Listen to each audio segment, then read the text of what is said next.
Headphone warna turquoise dan span dalam dia warna merah ke oranye macam tu. Memang cantik kan? Lepas tu pula, ada lagi satu smartwatch warna turquoise. Okay? Sama macam headphone yang aku tengah pakai ni. Inilah dia barang terbaru daripada CMF. Jom, aku unboxing dengan korang. Kotak yang pertama, headphone pro daripada CMF. 1, 2, cak.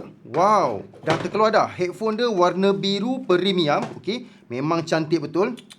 Lepas tu korang boleh nampak lah, dekat sini ada bermacam-macam butang. Okay? Ini slider volume, tak silap aku. Okay? Lepas tu ni ada button, ada charging type C. Okay? Span ini memang lembut. Okay? Dalam ni ada tulis huruf R dengan L lah, left dengan right. Okay? Lepas tu dekat sini pula ada button lagi macam-macam. Lepas tu ada slider juga.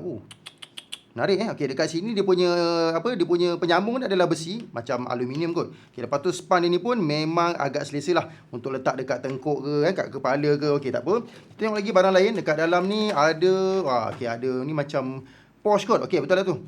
Pouch untuk korang simpan headphone CMF ni lah kalau katakan keluar. Tapi aku rasa jarang pakai benda ni. Okey, lepas tu pula ada lagi satu.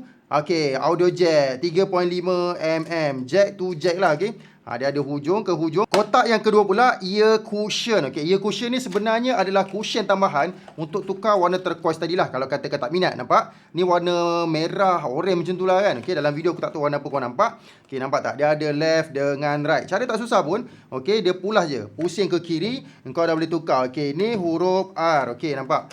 Aku pusing, nampak dah bertukar warna. Nak tukar kiri kanan macam aku buat tadi pun boleh. Tak ada masalah, okay? Kau nak buat sebelah orange, sebelah biru pun boleh. Kayu sikit lah kan. Aku ada stand untuk headphone. Nampak? Cantik tak? Kayu weh. Lepas tu dia punya extra ni, letak kat mana? Aku dah plan lah tadi. Letak cepit dekat bawah ni. Jadi kemas lah. Okay, dah kemas. Kita letak lah dekat hujung sini. Dan seterusnya, kotak untuk jam Watch 3 Pro pula. Dekat dalam ni dia punya jam dengan tali memang terasing, kena pasang sendiri. Okey, kita tengok dekat bawah ada apa. Lepas tu pula ada kabel, okey. Ini kabel charging dia lah. Okey, dia punya hujung mesti magnetic. Memang dia punya ni. Lepas tu selain daripada tu dah tak ada apa dalam kotak dan kita nak sambung smartwatch dia lah. Okey, smartwatch dia ni memang cantik sebab dia pakai screen AMOLED, tak silap aku, nampak? Ada exercise custom running, heart rate. Tak silap aku jam ni ada dual GPS. Tali dah pun siap dipasang. Sekarang aku nak tunjuk dekat korang lebih dekat macam mana bentuk jam dia, nampak Dekat depan ni adalah memang rata warna turquoise dia campur dengan warna hijau gelap sikit lah. Okay, ni ada dia punya pusing-pusing ni warna hijau gelap, ada button merah. Okay, lepas tu belakang ni hijau gelap. Tali dia warna turquoise. Katakan kau bosan, boleh je kau buat macam aku. Sebelah warna lain, sebelah lagi warna lain. Tapi untuk smartwatch setakat ni lah, aku hanya ada satu tali je. Mungkin aku nak beli spare, baru boleh custom macam ni juga kan. Apa pendapat korang? Baik beli tak barang CMF ni?